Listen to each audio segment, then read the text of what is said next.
peu importe où je vais, j'essaie tout le temps de m'intéresser au milieu et de m'intéresser aux gens et ce qu'ils ont découvert dans leur propre milieu.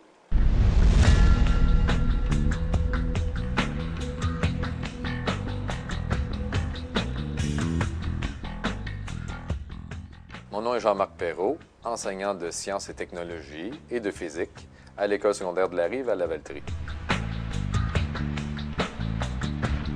J'ai fait un baccalauréat à l'Université McGill, au Collège MacDonald, pour être plus précis, en aménagement des ressources de la faune. J'ai fait un certificat d'1 année en pédagogie à l'Université de Trois-Rivières pour devenir enseignant, parce que j'avais de l'expérience avec les jeunes. J'ai travaillé comme moniteur écologiste au Cap-Saint-Jacques. On me refilait tout le temps la tâche d'écologie parce que j'ai tout le temps été passionné de la science et de la nature. Et ça m'a permis d'apporter un peu d'expérience concrète à mon enseignement.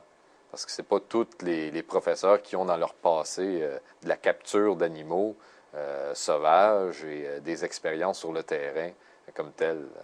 Des fois, c'est beaucoup plus théorique. Moi, j'aime ça avoir les deux pieds dedans, puis je le fais encore aujourd'hui.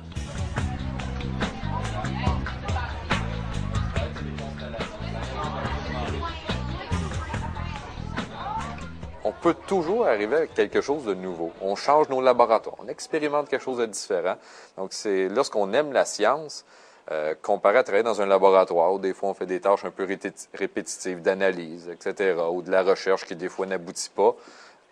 Dans le fond, avec ce qu'on voit comme réaction chez les élèves, au moins on aboutit à quelque chose. On aboutit à un intérêt, on aboutit à un plaisir chez l'élève d'essayer quelque chose, même si au bout du compte, ah non, on laisse faire, ça n'a pas fonctionné, l'expérience est ratée.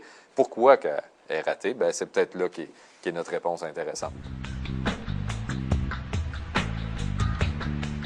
J'essaie de leur faire prendre conscience comment la conquête spatiale, ça a modelé beaucoup de facettes dans notre vie, notre histoire, les technologies auxquelles on a accès. Si on est capable d'aller voir quelque chose sur Internet presque instantanément qui se produit, une webcam à Shanghai, c'est pas pour rien, c'est parce qu'il y a un paquet de satellites autour en orbite de la Terre. Mais c'est quoi être en orbite?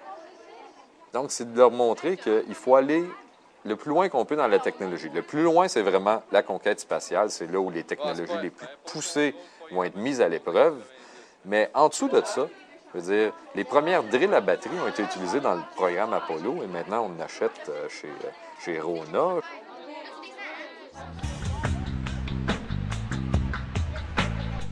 J'ai construit une cabine fermée avec des bancs en dessous desquels on a des haut-parleurs très puissants de 400 watts pour donner de la vibration un peu lorsqu'on est dans la simulation. Un projecteur avec un gros écran qui me donne à peu près 50 pouces de surface de projection. Lorsqu'ils embarquent là-dedans, ils oublient complètement qu'ils sont dans la classe, parce que lorsque j'ouvre la porte pour leur parler, ils sursautent. Ils embarquent vraiment là-dedans. Des fois, ils vont passer 20-30 minutes à essayer de réaliser une mission.